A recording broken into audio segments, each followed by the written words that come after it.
Bonjour à tous, ravi de vous retrouver en direct sur Public Sénat, édition spéciale de Sénat 360. Après l'audition d'Alexandre Benalla, le face-à-face tant attendu a eu lieu ce matin. Je n'ai jamais été le garde du corps d'Emmanuel Macron, a martelé l'ancien chargé de mission de l'Élysée devant les sénateurs de la commission d'enquête. Une audition de plus de 2 heures, visiblement bien préparée, qui a commencé par les excuses de l'ex-collaborateur du chef de l'État. Alors qu'en ont pensé les parlementaires, qu'ont-ils pensé de cet acte de contrition? Ont-ils eu les réponses à leurs interrogations? On en parle avec mes invités dans un instant. Et je vous rappelle que vous pouvez réagir tout au long de cette émission sur Twitter, le hashtag Sénat360. Pour m'accompagner pour les réactions des sénateurs à cette actualité, on retrouvera également Tam Tranui en direct de la salle des conférences du Sénat pour les réactions des sénateurs.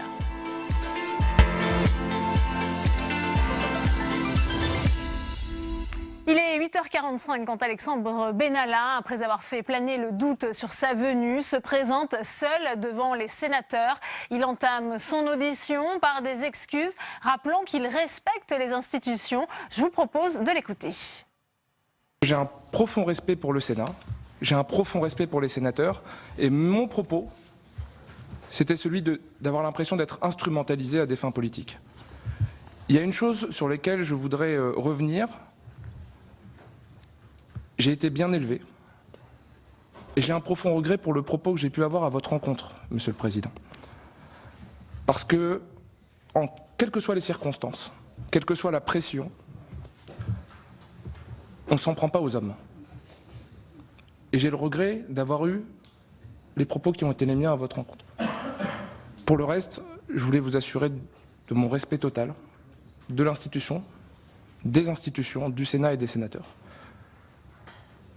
Et vous présenter mes excuses, Monsieur le Président Barr, en ce qui concerne les propos que j'ai pu avoir, parce qu'on n'attaque pas les hommes. Voilà pour ces propos particulièrement apaisants et appréciés d'ailleurs par les sénateurs. Il faut dire qu'on annonçait une audition sous tension, dans un contexte explosif de bras de fer entre le Sénat et l'exécutif. Cécile Sixou. Les projecteurs sont rivés sur Alexandre Benalla.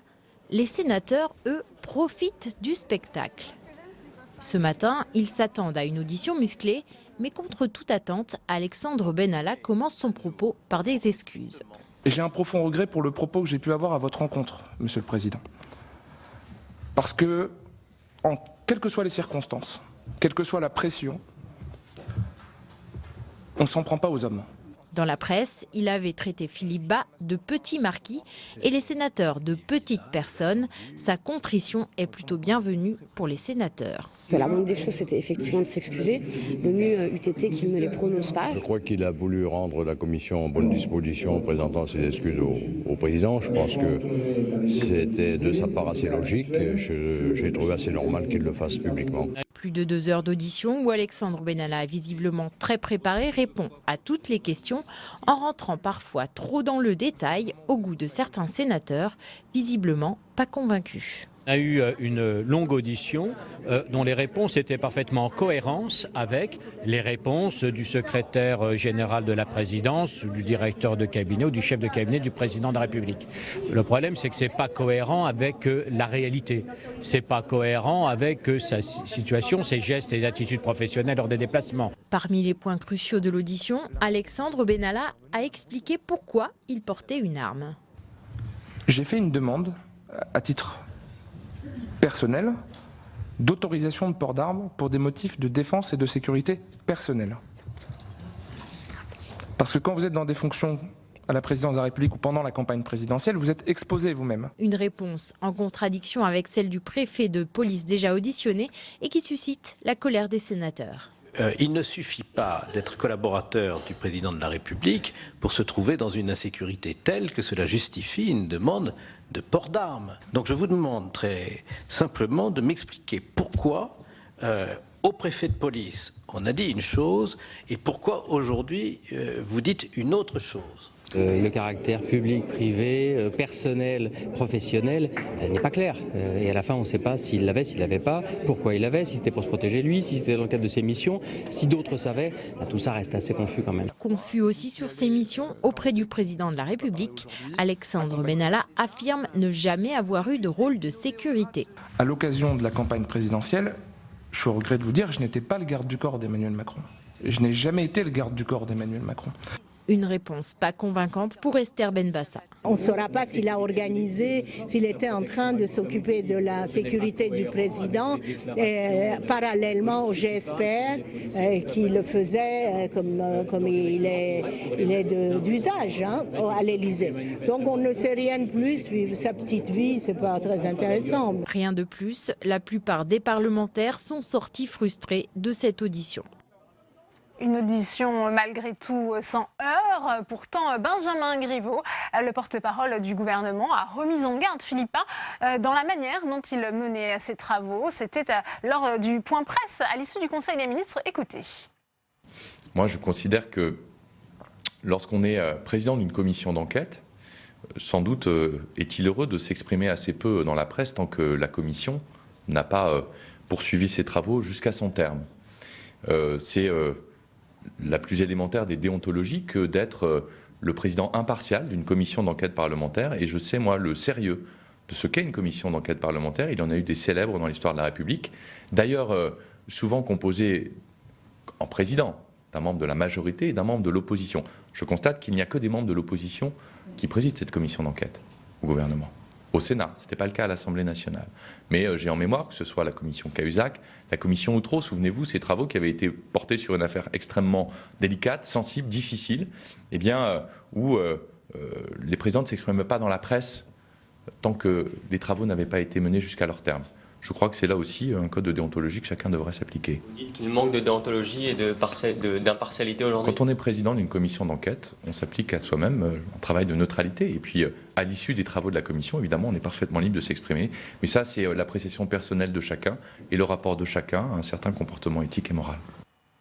Voilà pour les propos de Benjamin Griveaux. On va retrouver Tam Tranui depuis la salle des conférences du Sénat avec le sénateur socialiste Jérôme Durain. Peut-être une première réaction justement à ce qu'on vient d'entendre. Effectivement, Jérôme Durain, tout d'abord, votre réaction assez critique de Benjamin Griveaux à l'égard de la commission d'enquête sénatoriale, mais aussi de Philippe Bas, à qui le porte-parole du gouvernement reproche le manque de déontologie et les prises de parole dans la presse avant la sortie des conclusions de la commission d'enquête. Écoutez, je crois qu'il faut que l'exécutif s'apaise. La transparence, elle est du côté du Sénat. Le travail de la commission d'enquête a été parfaitement clair, parfaitement transparent. Chacun a pu voir que nous étions dans une démarche sérieuse, tranquille, sans arrière-pensée. En revanche, du côté de l'exécutif, on a Nicole Belloubet, Christophe Castaner qui parle de destitution. Aujourd'hui, Benjamin Griveaux qui parle de déontologie. Je ne suis pas certain qu'en la matière, l'exécutif ait des leçons à donner au Parlement quand on voit que le président de la République appelle le président du Sénat pour le gourmander. Donc voilà, calmons-nous, c'est bientôt fini, tout va bien se passer. Pas d'instrumentalisation politique, donc derrière cette commission d'enquête, on a encore entendu François Patria ce matin reparler de ce sujet en ces termes. Écoutez, ceux qui ont assisté aux auditions, ceux qui s'intéressent à ce qui s'est passé, voient qu'on a eu un travail de fond, un travail sérieux, il n'y a pas eu d'excès, il n'y a pas eu de dérapage. Donc non, pas d'instrumentalisation, un travail de fond. D'ailleurs, bien, vous le dites, ce matin, l'audition d'Alexandre Benalla s'est passée de façon relativement sereine, calme. Alexandre Benalla est rentré plutôt dans le détail dans ses réponses, mais a-t-il pour autant répondu à toutes vos questions? Nous avons eu un interlocuteur intelligent, habile, très bien préparé, qui a été assez volubile, qui nous a dit plein de choses. Ça ne résout en rien les contradictions auxquelles on a affaire. À la fin, on se demandait presque si c'est pas le président de la République qui protégeait Alexandre Benalla, parce qu'il a l'air d'être vraiment en danger, ce garçon, puisque sur le sujet du port d'armes, finalement, c'est pour raison personnelle. Enfin, il y a une confusion entre le professionnel, le personnel, le public, le privé, qui n'est pas dissipée. Au contraire. C'est pour se protéger lui-même dans le cadre des fonctions qui pouvaient le mettre en danger. C'était là sa réponse et plus ou moins celle de Yann Drouet, même si on n'était pas certain que les deux disaient exactement la même chose. On a une ligne de crête entre ses fonctions de coordination, d'organisation et ses fonctions de mission de sécurité, de protection du président de la République. On voit que la ligne jaune a été franchie, on le sent. D'ailleurs, il y a certaines réponses qui sont contradictoires. On le voit notamment sur la question que j'ai posée à la fin, s'agissant des fouilles, des contrôles d'identité avec des journalistes. On lui parle de la Mongie et de Marseille, il nous répond la Guyane. À peine nous répond-il. Donc il y a quand même là derrière, évidemment, une confusion des genres. Le croyez-vous quand il dit qu'il n'a jamais été le garde du corps d'Emmanuel Macron, que ce soit pendant la campagne, que ce soit depuis qu'il est président de la République? Rien n'est clair, au fond. Parce qu'on a une confusion qui tient sans doute à ses aspirations personnelles, à sa fascination pour les fonctions de sécurité et à un trouble dans l'organisation administrative et les missions qui lui ont été confiées. Et je crois qu'on ressort, mais on verra ce que dit le rapport, ce que dit la commission des lois, on ressort de l'ensemble de ces auditions avec le sentiment quand même que tout ça est très ambigu. Qu'est-ce que cela pose comme problème si Alexandre Benalla a été effectivement en charge de la sécurité rapprochée du président de la République? Le problème que ça pose, c'est que ces fonctions de sécurité avec le chef de l'État ne sont pas assurées par des gens qui sont compétents pour cela. On a des fonctionnaires de police, on a des militaires dont c'est le métier. Le GSPR par exemple. Et là, on a quelqu'un qui arrive par la voie militante, par une voie oblique, pour assurer des missions qui ne sont pas les siennes. Donc il y a eu des réorganisations à l'Élysée que Emmanuel Macron a souhaité. Ça prouve qu'il y avait du travail à faire. Un directeur général des services. Donc ça n'était pas clair, ça n'est toujours pas clair et ça traduit sans doute ce qu'on sent comme trouble du côté de l'exécutif et comme inquiétude. La déontologie à laquelle M. Griveaux fait allusion, c'est sans doute beaucoup d'ennuis, de troubles pour justifier tout ce qui s'est passé à l'Élysée. Bien, merci beaucoup Jérôme Durin d'avoir répondu à mes questions. Merci à vous, Tam, pour cette première réaction en direct. On va poursuivre le décryptage de cette audition d'Alexandre Benalla avec mes invités en plateau. Cyril Pellevat, bonjour, merci d'être avec nous, sénateur LR de la Haute-Savoie. Également sur ce plateau, Jean-Yves Lecomte, bonjour, vous êtes sénateur socialiste, vous représentez les Français établis hors de France. Loïc Hervé est également sur ce plateau, bonjour, vous êtes sénateur centriste de la Haute-Savoie. Et puis Didier Rebu est également avec nous, vous êtes professeur de droit à l'université Paris 2, Panthéon-Assas. Première question pour vous, Cyril Pellevat, peut-être sur la forme, sur le contexte de cette audition. On l'annonçait tendue, sous tension. Finalement, elle a commencé déjà par avoir lieu, puisqu'il y avait aussi pas mal de rumeurs. Alexandre Benalla a-t-il répondre à la convocation des sénateurs? Il n'a pas demandé le huis clos, contrairement à Vincent Kras, qui a été auditionné après lui ce matin. Ça a permis les excuses d'Alexandre Benalla de justement désamorcer un petit peu les tensions qu'il pouvait y avoir. Écoutez, je pense que ce qu'il en ressort de cette audition, c'est qu'il l'a parfaitement préparé. Je pense que tout le monde a été unanime là-dessus. Il avait tout intérêt aujourd'hui à présenter ses excuses devant les sénateurs parce qu'il est allé un petit peu trop loin dans les attaques qui ont été faites. Et deuxième des choses, sur la tenue de l'audition, bien évidemment, dans le cadre de cette mission d'information, il était obligé de venir. Donc il avait clairement pas le choix. Au début, peut-être qu'il s'était attendu à avoir une grâce ou un sursis, mais force est de constater que dans les statuts, il était obligé d'être là. Ouais. Jean-Yves Lecomte, ça a été rappelé, une audition extrêmement bien préparée. Ça s'est apparenté à une opération de communication, selon vous? C'était très urbain. Et puis finalement, le fait qu'on se soit tenu en commission d'enquête aux exigences de la Constitution, c'est-à-dire de ne pas interférer avec l'enquête, c'est-à-dire sur les faits qui se sont passés le 1er mai, il s'est présenté comme n'importe quelle autre personne qui vient devant la commission des lois en audition sans avoir à s'expliquer sur les faits qui justifient l'enquête judiciaire. Donc à partir du moment où c'était bien préparé, il s'en est très correctement sorti. Maintenant sur le fond, il y a quand même beaucoup de choses qui méritent d'être remarquées. Mais c'est vrai qu'il aurait pu aussi adopter une ligne de défense qui consiste à dire je me tais. Ça aurait pu être le cas ce matin, Loïc Hervé. Écoutez, c'est une audition qui a duré environ 2 heures. Il a répondu à l'ensemble des questions, en commençant par un mot d'excuse à l'adresse du président de la commission des lois et à l'adresse des sénateurs. Donc c'était une bonne chose. C'est la 24e personne auditionnée. Et c'est bien finalement que son audition arrive à la fin de nos travaux, enfin des travaux préparatoires au rapport, que nos 2 collègues co-rapporteurs vont rendre après examen devant la commission des lois.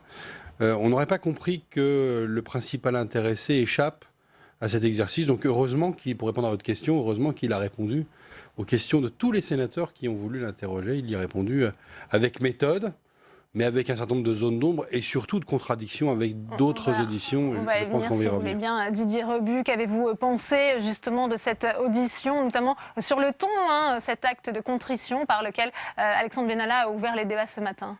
Alors moi, j'ai pas de légitimité politique à m'exprimer sur ces questions et mon avis est un avis, je vais dire, strictement juridique, d'expert juridique. Ce que je peux constater, c'est que, vous l'avez dit, le ton urbain, il s'est montré, en tout cas, il a voulu se montrer coopératif. Vous auriez pu avoir en face de vous quelqu'un de beaucoup plus fermé, qui aurait pu invoquer du droit au silence. Sans doute, vous l'avez dit, vous avez essayé de ne pas interférer avec l'enquête, mais il y a quand même des questions qui peuvent être reliées aux faits. Et à aucun moment, il n'a, même si peut-être, selon vous, il n'a pas bien répondu, il ne vous a opposé son droit au silence. Ce qu'il aurait pu faire, parfois, il n'est pas venu avec un avocat qui aurait pu être combatif. Je me souviens de commissions d'enquête parlementaire où les personnes sont venues avec des avocats qui sont combatifs, qui vont manier le vocabulaire style anglo-américain d'objection. Ce n'est pas le cas, pas exprimé ainsi, mais en tout cas, voilà, il s'est montré coopératif. Peut-être que moi, je n'ai pas à me prononcer là-dessus, les réponses n'ont pas satisfait les politiques, mais il a montré qu'il essayait, en tout cas, qu'il voulait montrer qu'il jouait le jeu et qu'il n'était pas fermé à cette opération. Alors, vous évoquez son avocat, il n'est pas venu ce matin, Maître Liénard, mais il a répondu aux questions de Quentin Calmet. Je vous propose d'écouter sa première réaction, c'est une exclusivité pour Public Sénat. Alors moi, j'ai trouvé que M. Benalla avait été convaincant parce qu'il a donné l'ensemble des explications possibles. Après, si on refuse obstinément de croire la vérité, eh bien, on ne la croira jamais, mais ça n'en reste pas moins la vérité. La vérité, c'est que M. Benalla, il avait les fonctions qu'il a décrites ce matin, et vous ne trouverez personne pour contester ça au sein de l'Élysée. Alors évidemment, il y aura toujours des gens qui fantasmeront, qui diront que c'était un cow-boy, que c'était Rambo, que c'était un agent secret. C'était pas un agent secret, c'était pas Rambo. Si ce matin l'audition s'est passée dans ces conditions-là, c'est parce que justement nous avions pris une position qui était une position de fermeté. Et cela a permis à tout le monde, d'un côté comme de l'autre, de réfléchir et de faire en sorte que la commission soit sereine ce matin. Si nous n'avions pas eu cette discussion et cette position de fermeté, je pense que les débats auraient été beaucoup moins sereins. Ça vous fait réagir, Cyril Pellevat, qu'on vient d'entendre. D'un côté, on voit Maître Liénard qui dit « Moi, je l'ai trouvé convaincant. Il y a beaucoup de fantasmes autour de sa fonction, mais il a bien précisé et il est resté sur la même position. » Je vais juste revenir sur un élément avant, en ce qui concerne le fait de venir et le fait de s'exprimer par rapport à garder le silence.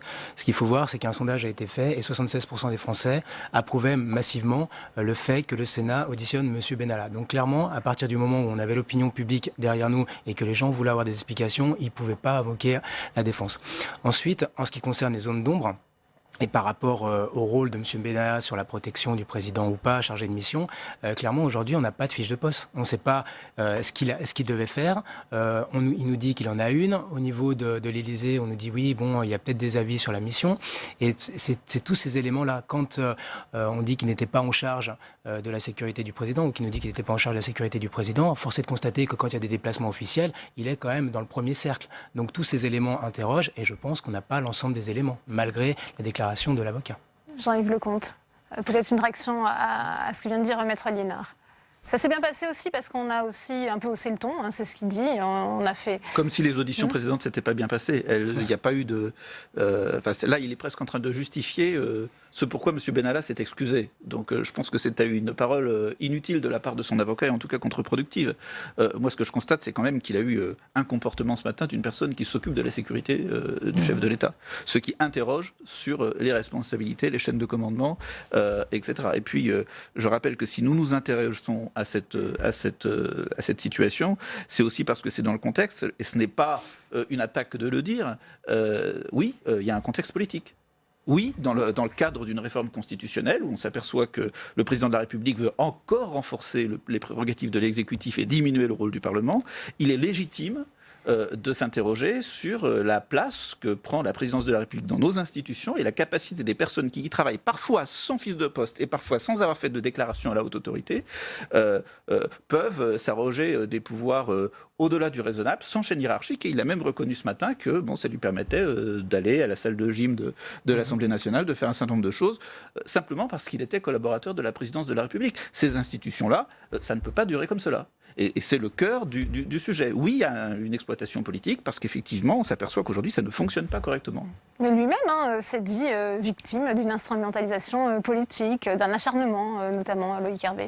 On est dans un contexte médiatique d'une affaire qui a été révélée au mois de juillet et qui a suscité immédiatement l'autosaisine par le Parlement de cette affaire, d'abord à l'Assemblée nationale.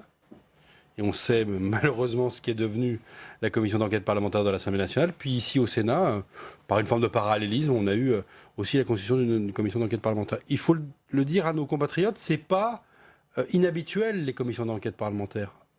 Tous les ans, c'est la deuxième commission d'enquête parlementaire dont je suis membre depuis que je suis sénateur, c'est un fonctionnement habituel du Sénat. On parle de la loi. On parle peut-être trop de la fabrication de la loi. Le sujet sensible, Loïc Hervé, avec des personnes mises en examen, là, ça demande aussi peut-être une rigueur toute particulière. Il y a eu une attention toute particulière dans les auditions menées par la commission des lois du Sénat aux personnes qui étaient précisément mises en examen. Et le président Bas a rappelé autant qu'il le fallait la nécessité de respecter cela. Et ça a été encore plus vrai pour Alexandre Benalla et pour Vincent Crasse ce matin, puisque là, pour le coup, les événements du 1er mai ont été globalement mis sous silence et on a plutôt, comme Jean-Yves Lecomte vient de l'évoquer, parlé du fonctionnement de la fiche de poste, des attributions, des avantages divers de ce collaborateur contractuel de la présidence de la République, qui n'est pas un fonctionnaire, encore moins un fonctionnaire de police.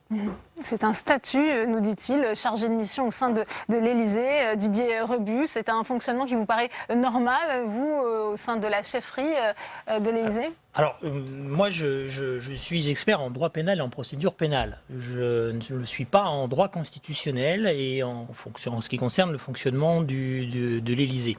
Mais il est certain que le fait d'avoir pu apprendre qu'une personne qui n'est pas policier, qui n'a pas la qualité, ait eu un comportement de ce type, c'est quelque chose qui effectivement pose question et peut justifier une enquête parlementaire. Ça, tout à fait, ça, je crois que personne ne le conteste.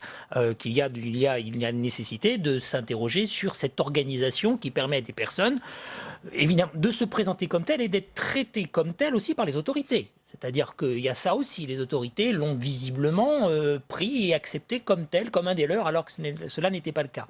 Ça, c'est l'aspect politique. Et c'est l'aspect de l'organisation du fonctionnement. Après, autre chose, la chose qui, moi, relève plus de ma compétence, c'est lorsque, effectivement, une commission d'enquête parlementaire est amenée à interroger une personne qui fait l'objet à côté de poursuites pénales. Là, on est dans une question qui est différente. Je peux comprendre que cela puisse éventuellement laisser des personnes dubitatives, voire ne pas se dire pourquoi, faire une différence. Il faut voir que cette personne aujourd'hui fait l'objet d'une accusation par rapport à des faits qui ne sont peut-être pas exactement ceux dont on a parlé, mais qui sont quand même liés, incontestablement qui sont liés, et que cette accusation... Est-ce que vous avez trouvé, que les sénateurs, peut-être, sont allés trop loin mais disons que s'il s'est comporté comme cela le 1er mai, c'est peut-être parce que il avait ce comportement avant et que peut-être le tenait-il de personnes haut placées de l'Élysée qui pouvaient lui donner cette légitimité de comportement. Donc tout est lié. Tout est lié. Et en fait, ce que je veux dire aussi, c'est qu'on peut dire alors oui, mais bon, c'est son droit. Mais il faut ne pas prendre le risque de fragiliser l'enquête pénale. Ne pas fragiliser l'enquête pénale parce que il y a dans l'enquête pénale des principes, droit au procès équitable, droit de ne pas s'auto-incriminer, présomption d'innocence, qui, c'est vrai, on va nous dire, oui, mais là, il y a la Constitution qui oblige à... Mais on a de l'autre côté la Convention européenne des droits de l'homme et la Cour européenne des droits de l'homme. Et ça a été dans ce domaine-là, récemment. Oui. Et dans ce domaine-là, elle est très, très, très vigilante. Ouais. Vous avez le sentiment, Jean-Yves Lecomte, qu'il s'était auto-incriminé, Alexandre Benalla, ce matin, par ses propos ?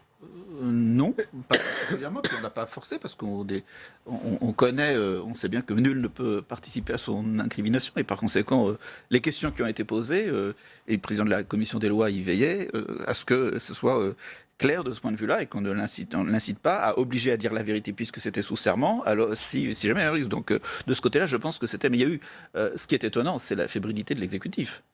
La confusion aussi, ce qui consiste à dire que oui, le Parlement est légitime pour contrôler l'action du gouvernement, mais pas tout l'exécutif et surtout pas la présidence de la République. C'est assez étonnant de la part d'un président de la République qui, pour la première fois, partage des conseillers avec le Premier ministre.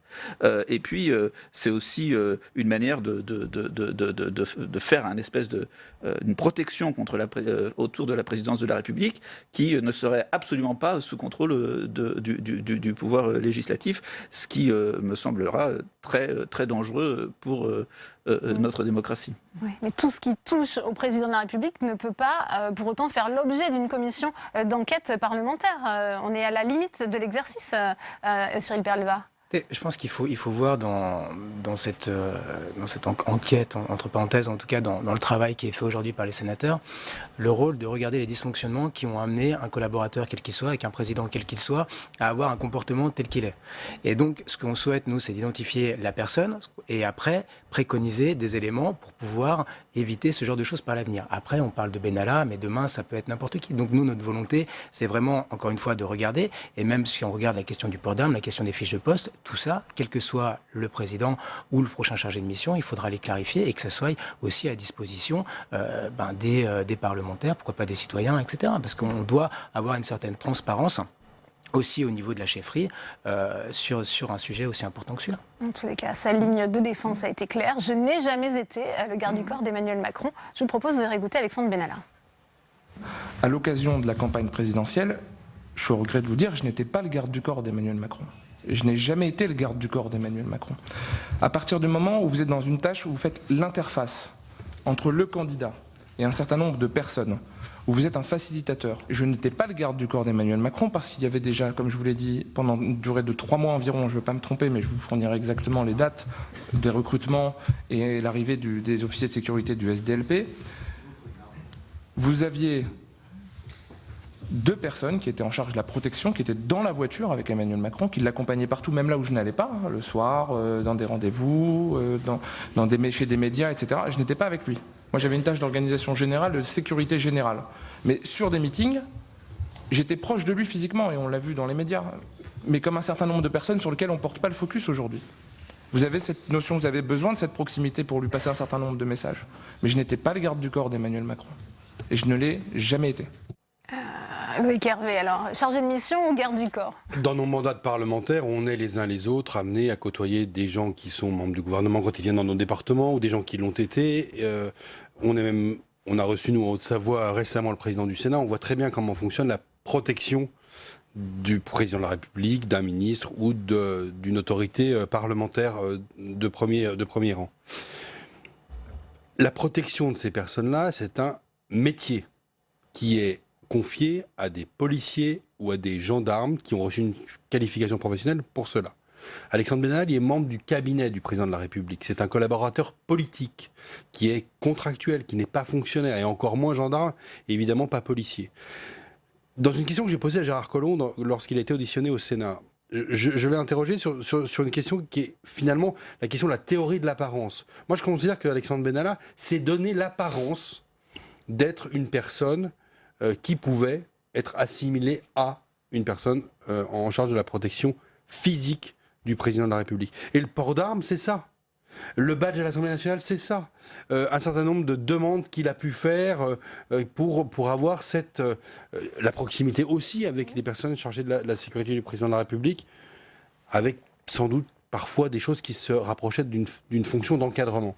Ce fonctionnement-là, dans un pays comme le nôtre, est un fonctionnement qui ne convient pas, qui déroge aux habitudes. Les collaborateurs politiques des autorités dans notre pays ne font pas ce métier-là. Ce métier-là, il est fait par d'autres. Et donc, ce serait le seul collaborateur politique du pays qui aurait une arme sur lui. Et bien moi, je vous dis que c'est quelque chose d'extrêmement préoccupant parce que c'est pas son travail.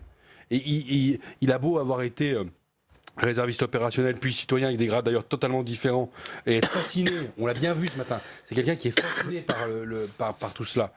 Mais c'était pas pour ça qu'il a été recruté, et donc il y a eu une évolution de son poste qui était préoccupante, et qui a finalement mené aller faire le coup de poing place de la Contrescarpe le 1er mai. C'est pour ça que l'affaire est venue sur la place publique et c'est pour ça qu'on est là aujourd'hui. Il y a eu pas mal de passe-droit, il s'est senti encouragé. Qu'est-ce que vous voulez dire exactement? Il demande, on est hors de la commission d'enquête donc on peut en parler, il demande le 1er mai à aller observer une mission d'ordre public sous l'égide de la préfecture de police de Paris, le 1er mai, date habituelle de grandes manifestations, en particulier le 1er mai 2018.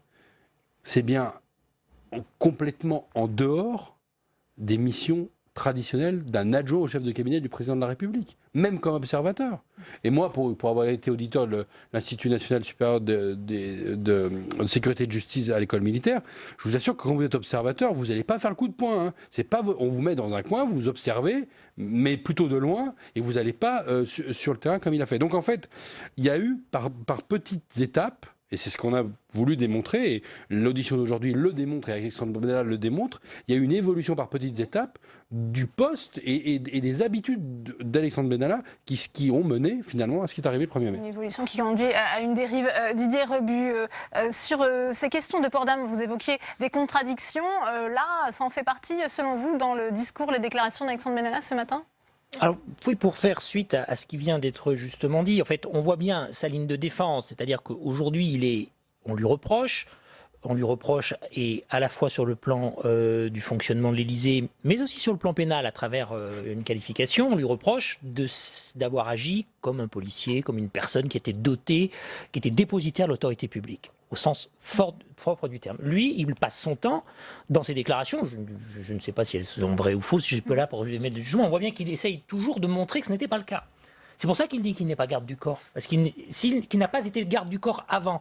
Parce que s'il était garde du corps avant, on peut glisser pour dire qu'il a continué à l'être. Donc, or, un garde du corps du président de la République, c'est forcément quelqu'un, ça ne peut pas être une personne privée. On n'est pas en présence d'une personne privée, d'un milliardaire qui va recourir à des sociétés de sécurité privée. C'est forcément quelqu'un il ne peut être entouré que de personnes qui sont dépositaires de l'autorité publique, qui ont donc un statut qui est soit un statut dans la gendarmerie, soit un statut dans la police. Donc lui, il fait tout pour effectivement montrer qu'il n'était pas dans ce rôle-là, sachant que ce qu'on lui reproche aujourd'hui, ce pourquoi il y a cette commission d'enquête parlementaire, parce que c'est à cause de cela, parce qu'on l'a vu, parce que le 1er mai, il a fait des actes, alors il dit que c'est des actes de citoyens aujourd'hui, d'ailleurs, toujours pour montrer qu'il n'était pas, qu'il ne se comportait pas comme tel, qu'il ne se voyait pas comme tel. Mais c'est vrai que tout ce que l'on peut voir, en tout cas du comportement du 1er mai, montre l'inverse.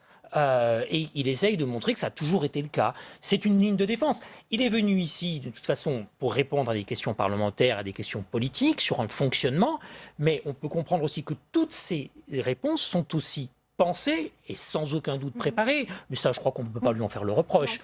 Toutes les personnes se préparent pour les auditions. Sans aucun doute préparées par rapport à la défense qui est la sienne aussi, devant le juge pénal.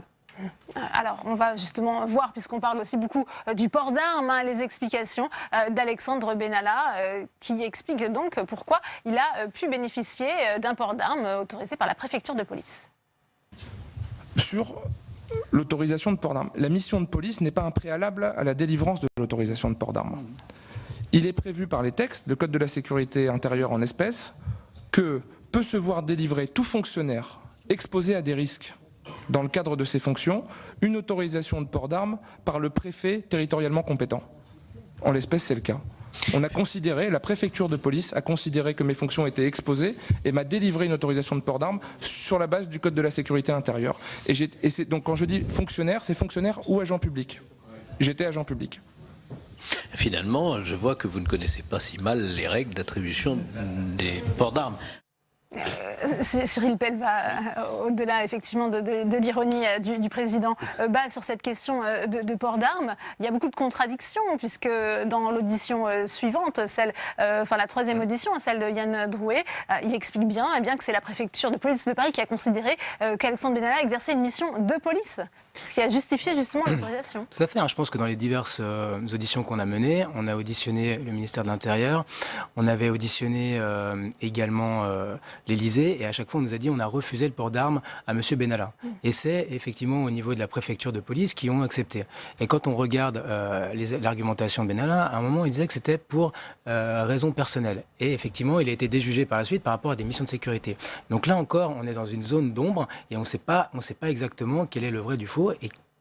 Et je ne suis même pas sûr qu'on arrivera à savoir quelle est l'intervention, et si c'est une intervention qui vient de l'Élysée, ce qui avait l'air d'être le cas, qui a permis d'avoir le port d'armes. Ouais, Jean-Yves Leconte, qu'il explique, Alexandre Benalla, qu'il a finalement demandé une arme pour sa sécurité personnelle et non pas celle du président de la République. C'est ce qu'il nous a dit ce matin. Il nous a aussi dit qu'il y avait un coup de fil de l'Élysée pour décrocher cette autorisation qu'il attendait tant et que les voies normales ne lui accordaient pas. Voilà. Il a quand même... Ça veut dire quoi? Il a bénéficié de passe-droit concrètement, Jean-Yves Leconte, il voulait une arme. Visiblement, c'est quand même quelqu'un qui a l'air de considérer que quand on est à l'Élysée, c'est assez normal de pouvoir... bénéficier d'un certain nombre de choses qu'on donne comme ça, donc un coup de fil pour obtenir quelque chose qu'on n'obtient pas par la voie hiérarchique, continuer à utiliser les infrastructures de l'Assemblée nationale, je pense même qu'il a utilisé le mot caprice personnel. Voilà. Bon, est-ce que c'est comme ça que doit fonctionner l'exécutif? Loïc Hervé, sur cette question de port d'armes. Oui, pas mal de contradictions. Hein. Dans notre culture française, les collaborateurs, je le redis, les collaborateurs de cabinet du président de la République, du Premier ministre, des membres du gouvernement ne sont pas armés.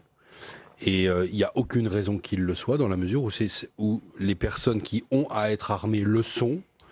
Et M. Benalla évoque le fait qu'il était proche souvent du président de la République, donc théoriquement médiatiquement connu, alors qu'en fait son existence n'a été médiatisée qu'au mois de juillet, et que par conséquent il pouvait être l'objet de menaces.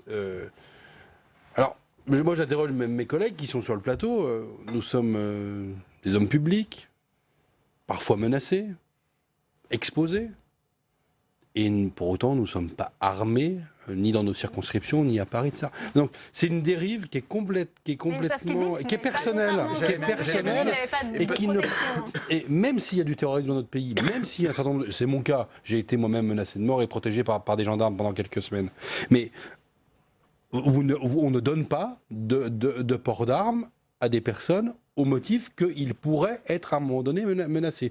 Et dans la mesure où son métier n'était pas de protéger le président de la République, en tout cas sur un plan physique, cet armement est quelque chose qui est effectivement un caprice. Alors on peut imaginer qu'un coup de fil du directeur de cabinet du président de la République au préfet de police de Paris donne assez rapidement lieu à un traitement, on va dire, VIP de l'autorisation. Et c'est ça que le Sénat aura débusqué, et c'est pour ça que cette commission d'enquête était utile. Mais j'irai même plus loin. J'irai même plus loin parce que peut-être que parmi nos collègues, il y en a certains qui ont des permis de port d'armes. Mais en tout cas, je pense que... Il n'a pas eu Michel Charest. Voilà. Mais j'espère qu'en tout cas, personne ne considère que puisqu'il a un port d'armes, il irait jusqu'à l'hémicycle avec son arme. Or là, il a quand même reconnu que 2-3 fois par commodité, pour une demi-heure, il rentrait à l'Élysée comme ça avec son arme. Bon. Donc c'est donc absolument incroyable et non professionnel. Je vous propose d'ailleurs d'écouter la réaction de l'avocat d'Alexandre Benalla sur cette question du port d'armes. Il a aussi répondu aux questions de Quentin Calmet. Écoutez. L'autorisation de port d'armes, c'est parce que M. Benalla était menacé. Il avait été gendarme. Il est formé au maniement des armes.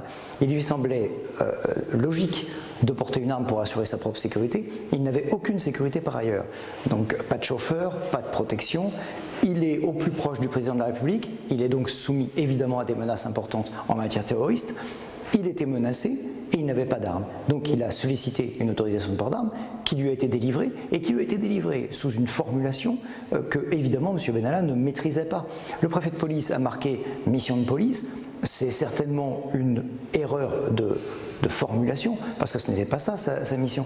Mais peu importe, l'important c'est qu'il puisse porter son arme et protéger sa famille. C'est tout. Si on s'arc-boute là-dessus et qu'on dit Benalla avec un port d'armes, c'est forcément qu'il assurait la sécurité du président, je rappellerai que dans un Glock 43, il y a 6 cartouches, et c'est pas avec 6 cartouches que vous allez assurer la sécurité d'un président de la République. C'est un peu délirant de le prétendre. Donc, M. Benalla, il n'était pas là pour assurer la protection du président. D'autres, qui sont des vrais spécialistes, étaient là pour le faire. Il n'en a jamais eu ni la prétention, ni les moyens. Didier Rebu, on parlait de contradiction de zone d'ombre dans l'audition d'Alexandre Benalla. Sur justement ces justifications autour de son port d'armes, ça semble assez complexe. Mais moi, j'y vois à nouveau ce que je vous disais tout à l'heure. Je crois qu'en fait, il est prisonnier aussi de sa défense pénale. C'est-à-dire qu'il est parmi les chefs d'accusation, enfin de mise en examen dont il a fait l'objet. Il y en a un, c'est l'article 433-12 du Code pénal, qui est l'immixtion dans l'exercice d'une fonction publique. Or, s'il reconnaît qu'il était garde du corps, s'il reconnaît qu'il portait une arme, s'il reconnaît qu'il protégeait, eh bien tout ça, ça nous amène à conclure que, eh bien oui, il s'est comporté comme une personne qui était officiellement en garde de la sécurité du président de la République, et donc on bascule dans l'exercice d'une fonction, dans l'exercice d'une fonction publique, et donc on bascule dans l'article 433-12 pour lequel il est mis en examen. Donc il est sur une ligne de défense pénale, et ça, qu'on le veuille ou non, et on le voit ici, c'est pour ça que l'exercice est délicat, que même en restant en dehors des faits, on n'est quand même jamais loin de la mise en examen. Et cela explique, je peux comprendre l'insatisfaction des politiques qui, par rapport à certaines explications, peuvent sembler, j'allais dire, peu convaincantes. Eh bien, lui, il est aussi là pour se défendre, et ça peut ne pas être compris. Mais à mon avis, c'est ce qui explique une grande partie de ses propos. Il est sur une ligne de défense. Là, ici, sur le plan politique, il s'est aussi défendu pénalement, parce que même si les choses sont différentes, elles sont quand même liées. Jean-Yves Lecomte. Oui, en tout cas, l'avocat n'aurait pas pu tenir ses propos de manière sérieuse s'il avait été invité devant la commission d'enquête. C'est aussi pour ça qu'il y a une séparation. Parce que, ne serait-ce que parce que quand il dit que M. Benalla était gendarme, il n'était pas gendarme. Il peut être réserviste, mais c'est pas la même chose. Voilà, donc en tout état de cause, je crois que nous avons veillé tout au long de cette commission d'enquête à effectivement respecter les exigences de ne pas le forcer à s'accuser. D'ailleurs, il a eu une grande liberté pour développer ses théories. Mais ceci étant, à la sortie, nous n'avons pas toute la lumière sur le fonctionnement de l'Élysée. Nous constatons qu'il y a un certain nombre de choses qui relèvent de passe-droit et de copinage, comme l'a dit d'ailleurs le préfet de police de Paris, et que cela donc mérite avoir les enseignements judiciaires, c'est pas à nous de les tirer, mais les enseignements politiques, il faudra les tirer, et ça sera le rôle du rapport de la commission d'enquête. Alors des zones d'ombre, on a quand même appris des choses ce matin, on va voir tout ça avec Sandra Cerquera. Devant les sénateurs, Alexandre Benalla minimise son rôle à l'Élysée. Il assure n'avoir jamais été le garde du corps d'Emmanuel Macron. Ce n'était pas une fonction opérationnelle de sécurité, c'était une fonction administrative. Affirmant même que sa demande de port d'armes était destinée uniquement à sa sécurité personnelle. La mission de police n'est pas un préalable à la délivrance de l'autorisation de port d'armes. Il est prévu par les textes, le Code de la sécurité intérieure en espèces, que peut se voir délivrer tout fonctionnaire exposé à des risques dans le cadre de ses fonctions, une autorisation de port d'armes par le préfet territorialement compétent. Pourtant, lors de son audition, l'ancien chef de cabinet du préfet de police de Paris affirme le contraire. Le port d'armes a été octroyé à Alexandre Benalla, non pas pour sa propre sécurité, mais au vu de ses missions, qui pouvaient être assimilées à des missions de police.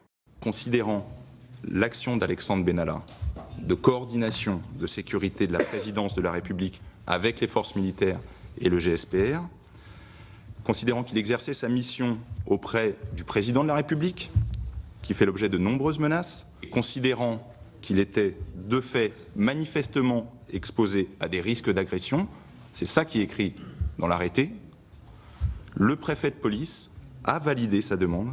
Il était présent lors des manifestations du 1er mai, le gendarme réserviste Vincent Kraz, à qui la demande de huis clos a été refusée, garde quant à lui le silence. Il ne dira rien sur l'émission d'Alexandre Benalla. Vous ne pas vous dire je ne savais rien. Vous savez bien que ce n'est pas vrai. Monsieur le sénateur, même si je sais ces choses, je ne vous y répondrai pas. Je ne connais pas sa fiche de poste, je n'ai pas lu son contrat de travail, donc je ne vais pas me risquer à dire des approximations. Au bout de ces 3 auditions plus qu'attendues, les sénateurs sont catégoriques. Les contradictions subsistent sur le port d'armes et l'émission d'Alexandre Benalla. Cyril Pellevat, est-ce que vous avez appris malgré tout des choses ce matin? Est-ce que ces auditions étaient utiles? Écoutez, je pense qu'on n'a rien appris de plus que ce qu'on a lu dans la presse, etc. Je pense que les vrais éléments que nous cherchions à savoir, c'est savoir la fiche de poste, comment il avait obtenu le port d'armes, etc. Aujourd'hui, ne nous ont pas été donnés. Et c'est pour ça que je pense que la plupart des collègues ici présents restent sur leur faim. Et voilà ce que je peux vous dire. Malgré tout, il faut continuer cette commission d'enquête. Le Sénat est dans son rôle. Il faut continuer justement toutes les investigations et les auditions. Oui, bien évidemment, le Sénat est dans son rôle. Et ça permet d'ailleurs de relever certaines contradictions dans la défense, ou en tout cas dans les auditions qui sont menées. Et on vient de le voir à l'instant. Alexandre Benalla qui dit « Je suis en contact avec le président, donc j'ai besoin à titre personnel ». Le président de la République a énormément de collaborateurs. Si tous les collaborateurs commencent à demander le port d'armes, on s'en sort plus. Et ce sera pareil pour le Premier ministre et j'en passe. Donc du coup, il faut quand même qu'on arrive plus que jamais avec cette commission d'enquête à pouvoir avoir des pistes pour ne plus que ça se reproduise. Ouais. Jean-Yves Leconte, vous les avez jugées utiles à ces auditions, même si vous venez de le mentionner, vous restez aussi un peu sur votre faim avec de nombreuses zones d'ombre. On sait que François Patriat, le président du groupe La République En Marche ici au Sénat, dit qu'on n'apprend rien, donc ça ne sert à rien finalement. Écoutez, ne rien apprendre après avoir écouté le premier protagoniste de cette affaire, c'est déjà une information. La manière dont il se comporte au cours de cette audition est aussi une information. Finalement, maintenant, on connaît sa ligne de défense, on sait l'histoire qu'il veut nous raconter, et c'est aussi assez révélateur de la manière dont il a été préparé. Et du rôle qu'il se donnait. Nous l'avons vu à plusieurs reprises d'ailleurs, parce que en fait, il a fait un peu de contrition au début, mais finalement après, quand il se déplaçait, c'était tel ou tel haut responsable de l'Élysée qui l'accompagnait. Enfin bon, c'est quand même quelqu'un d'assez égocentrique. Il l'a bien montré. Ouais. Vincent Crase, lui, il a dit clairement, il ne répond pas aux questions des sénateurs. Là aussi, c'est sa ligne de défense. C'était utile d'auditionner ce salarié de La République En Marche, Loïc Hervé ? C'est une audition qui a été beaucoup moins longue que celle d'Alexandre Benalla, mais qui était nécessaire puisque Vincent Crase est lui aussi impliqué dans les événements du 1er mai. Les vidéos du 1er mai. Hein. Et c'est un proche d'Alexandre Benalla. Il est aussi, comme réserviste, il a été amené à intervenir à l'Élysée et il travaille au sein du parti La République En Marche. Donc son audition était utile. Moi, je crois qu'on s'approche maintenant de mon point de vue, de la fin des auditions de la commission d'enquête. Maintenant, il s'agira d'écrire un rapport, de le présenter à la commission des lois, d'en débattre entre les membres de la commission des lois. Je le dis d'autant plus à l'égard de François Patriat, qui est un collègue avec lequel j'entretiens de bonnes relations, mais qui n'est pas membre de la commission des lois. Pour autant, tous les sénateurs qui l'ont voulu, on peut venir assister aux auditions. Alors Alain Richard, sénateur de La République En Marche, lui, a clairement boycotté. Bien sûr, ils ont boycotté même les plateaux de télévision cet après-midi. Donc ça montre quand même qu'ils auraient peut-être pu aussi faire le service après-vente de la défense gouvernementale des propos de Mme Belloubet, de M. Castaner ou de M. Griveaux. Donc c'est la liberté des parlementaires de venir ou de ne pas venir. Pour le coup, les auditions ont été ouvertes à tous les sénateurs, mais maintenant, le travail va revenir à la commission des lois. On va en débattre au sein de la commission des lois, et c'est à ce moment-là qu'on rendra, je pense, les arbitrages définitifs, comme le disait Cyril Pellevat, sur les propositions qui vont être faites maintenant de ce qu'on aura pu découvrir de la vérité, des dysfonctionnements qui ont été observés, et faire un certain nombre de préconisations, parce que c'est la fonction du Parlement de contrôler l'action de l'exécutif et aussi les dysfonctionnements de l'exécutif. Dans quelques semaines, on reviendra sur la révision constitutionnelle, et je pense qu'on abordera le sujet sous un angle légèrement différent, puisqu'une 5e République qui a, je crois, 60 ans cette année, va devoir trouver un nouvel équilibre pour continuer de vivre et surtout de continuer de protéger nos institutions et de le faire dans un équilibre institutionnel qui donne toute sa place au Parlement et au sein du Parlement toute sa place au Sénat.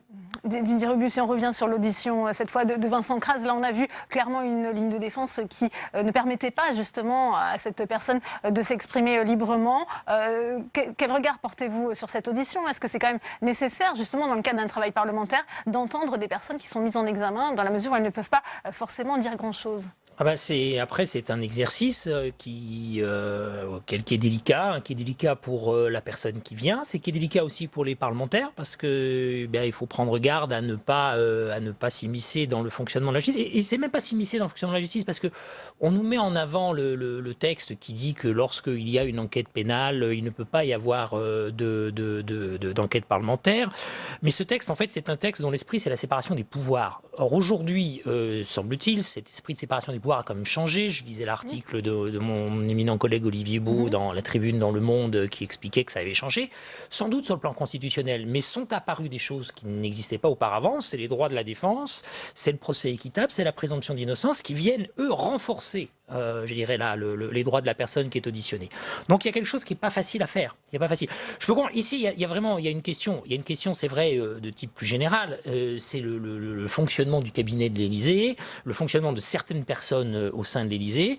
Est-ce que on est en présence d'un dysfonctionnement, j'allais dire, personnel et ponctuel? Quelque chose qui serait limité au 1er mai, d'un individu qui, ce jour-là, d'une façon totalement imprévisible, agit de cette façon? Ou est-ce qu'on est en présence d'un dysfonctionnement, personnel sans aucun doute, mais qui a été permis par l'organisation du cabinet de l'Élysée? Et là, effectivement, oui, ça pose un problème d'organisation politique. Et il est légitime que les parlementaires s'intéressent à cela.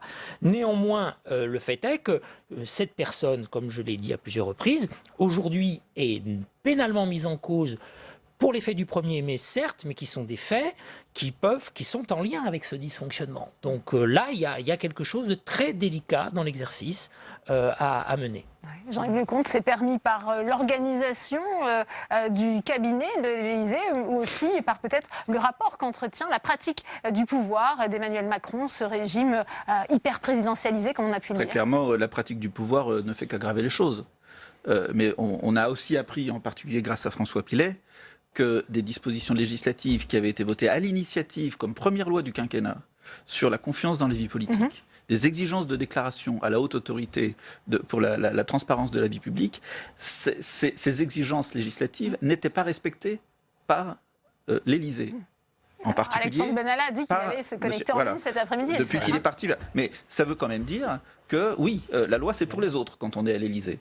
Et c'est quand même particulièrement problématique, surtout quand c'est une loi qu'on a fait voter comme première loi du quinquennat. Et puis, puisque mon impression sur cette audition, elle est aussi marquée par... j'ai fait énormément de travail sur l'Office européen des brevets, dans la mesure où j'ai été pour plusieurs lequel a travaillé Alexandre Benalla.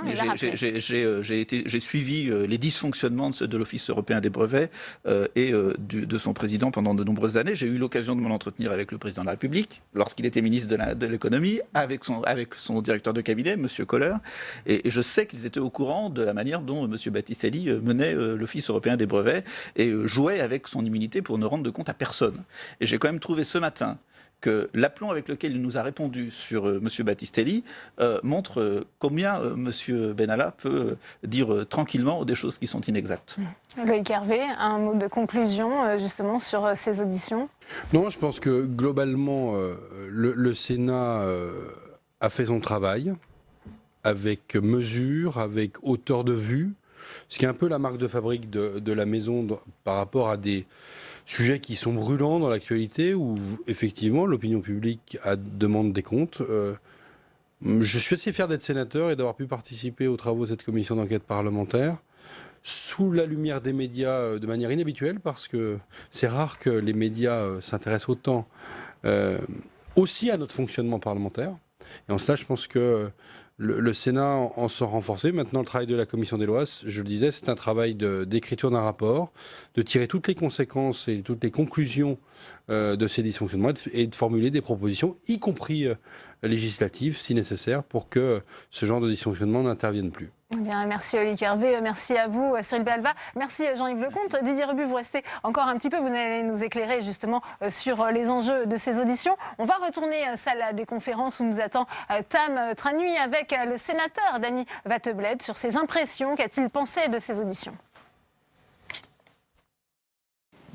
Dany Wattebled, vous étiez ce matin aux auditions de la commission d'enquête Benalla. Comment avez-vous jugé le déroulement tout d'abord de l'audition d'Alexandre Benalla? Il y a eu un certain nombre de contradictions qui continuent à demeurer. Alors avant de parler de contradictions, j'ai trouvé M. Benalla très serein. Déjà, il s'est excusé auprès du président de la commission des lois, M. Philippe Bas, pour ses propos tenus. Donc il a déjà fait une entrée en matière intéressante par rapport à ses propos. Il a fait un acte de contrition dès le début de son audition. Sans rentrer jusqu'à la contrition, il a reconnu quand même que ses propos étaient un peu forts, plus que forts. Donc c'était déjà une bonne entrée en matière. Il est venu seul, serein. Je pense qu'il a répondu aux questions, mais sans rentrer dans le profond des questions. Ça vous a étonné déjà au niveau de son calme, sa sérénité? Je pense que c'est quelqu'un qui, comme on dit, tient la route, qui a une certaine assise, qui connaît bien ses dossiers. Il a été certainement bien préparé cette audition, il a répondu aux questions. Quand on était un petit peu dans les retranchements, là, il était un peu plus, je ne vais pas dire vague, mais disons, il n'a pas répondu profondément, précisément aux questions. Parmi les questions qui demeurent, les points d'interrogation, il y a toujours la question du port d'armes. On a vu les sénateurs longuement intervenir, insister sur ce point. Alors oui, effectivement, sur le port d'armes, on a un flou. Surtout, tant qu'on n'aura pas les documents officiels pour lire l'arrêté, enfin le procès ou l'autorisation de port d'armes, quelles sont les conditions et pourquoi. Les considérants qui expliquent qu'il ait pu avoir une arme. Lui, il le dit, c'est pour sa sécurité personnelle, censée menacée. Bon, il faudra avoir les documents qu'on n'a pas, que la commission n'a pas aujourd'hui, donc on attend ces documents. De même que sur le contrat de travail, il est important aussi de savoir quelle était cette mission précise, parce que là on tourne autour d'une mission qui était coordinateur de sécurité. Bon, alors après on parle de sécurité personnelle du président, donc là aussi on est dans quelque chose d'un peu flou. Donc on attend ces pièces-là, mais je l'ai trouvé assez convaincant finalement. Convaincant sur les réponses premières qu'il donnait. Maintenant la commission elle est là pour encore un petit moment. Je pense qu'il faut avoir tous les documents et qu'il y a surtout un travail de lecture entre toutes les personnes qui ont été auditionnés. On sera peut-être surpris sur certaines contradictions entre les uns et les autres. On a l'impression aujourd'hui d'entendre des gens qui répondent à toutes les questions qui sont données, mais qui répondent de façon technique, précise, vous voyez, sans se lâcher. Donc je pense que le croisement des différentes auditions permettra peut-être d'y voir plus clair. Et surtout les documents qui doivent arriver à la commission du Sénat pour que les rapporteurs puissent juger et qu'on puisse en débattre. Alors l'audition finalement s'est déroulée plutôt dans le calme, elle a été plutôt sous le signe de l'apaisement. Qu'est-ce que vous pensez de ce qu'a dit Benjamin Griveaux à la sortie du Conseil des ministres quand il a accusé la commission d'enquête et notamment Philippe Bas de manquer de déontologie, qu'il regarde qu'il s'exprime ainsi dans la presse avant la fin des conclusions de la commission d'enquête? Je pense que M. Griveaux méconnaît les choses parlementaire, le Sénat dans son rôle pleinement. Justement, à chaque fois qu'il y a eu une question qui débordait un peu du sujet, le président Bas a bien remis les choses en place en disant voilà, cette question n'est pas posée à une collègue, non seulement elle concerne l'enquête juridique, judiciaire, donc on est resté dans notre rôle. C'est pour ça qu'on n'a pas pu aller plus loin dans certaines questions qu'on aurait bien aimé poser, mais là, comme il y a une enquête judiciaire à côté, c'est au rôle de la justice d'avoir les éléments, et on n'a pas interféré. On est resté dans notre rôle de sénateur, en posant l'action et surtout en vue de proposer quelque chose pour la sécurité du président futur, qui n'est pas un débordement, ou comme on a eu là, on a eu l'impression qu'il y a eu un débordement entre quelqu'un qui était coordinateur de sécurité et qui faisait un peu office, excusez-moi de dire ça, un peu de garde du corps. C'est un peu tout le problème qu'on a ressenti, et on n'est pas aujourd'hui certain de l'un ou l'autre. Sachant que la phrase la plus forte peut-être d'Alexandre Benalla ce matin, c'était « Je n'ai jamais été garde du corps d'Emmanuel Macron, ni pendant la campagne, ni depuis qu'il est président de la République ». On a eu mieux que ça. On a eu, je suis l'épaule droite, et puis le garde du corps, l'épaule gauche. Mais quel côté se trouvait-il? Il était une fois à droite, une fois à gauche. On voit souvent M. Benalla à côté du président de la République. Donc, effectivement, il avait un rôle de coordinateur, mais est-ce qu'il n'a pas dépassé, outrepassé ses prérogatives? Ça, on n'en sait pas. La commission va continuer à travailler. Je pense qu'il sera très intéressant de croiser surtout les différents témoignages des uns et des autres. On aura peut-être des surprises dans différentes déclarations. Eh bien, merci beaucoup, Dany Wattebled, d'avoir répondu à mes questions. Merci à vous, Tam. Alors, on continue notre édition spéciale consacrée à l'audition d'Alexandre Benalla. 3 auditions ce matin de la commission d'enquête sénatoriale. Retour sur cette journée particulière au Sénat avec Flora Sauvage. Dès 6 h ce matin, les journalistes affluent au Sénat pour suivre l'audition d'Alexandre Benalla par la commission d'enquête sénatoriale. Après un faux suspense, l'ancien chargé de mission à l'Élysée arrive finalement avec le sourire et sans avocat. Pendant plus de 2 h 30, il va répondre aux questions sur son rôle et ses fonctions à l'Élysée. Mais à leur sortie, Les sénateurs restent dubitatifs. À force de vouloir être précis, M. Benalla a plutôt été confus dans ses questions.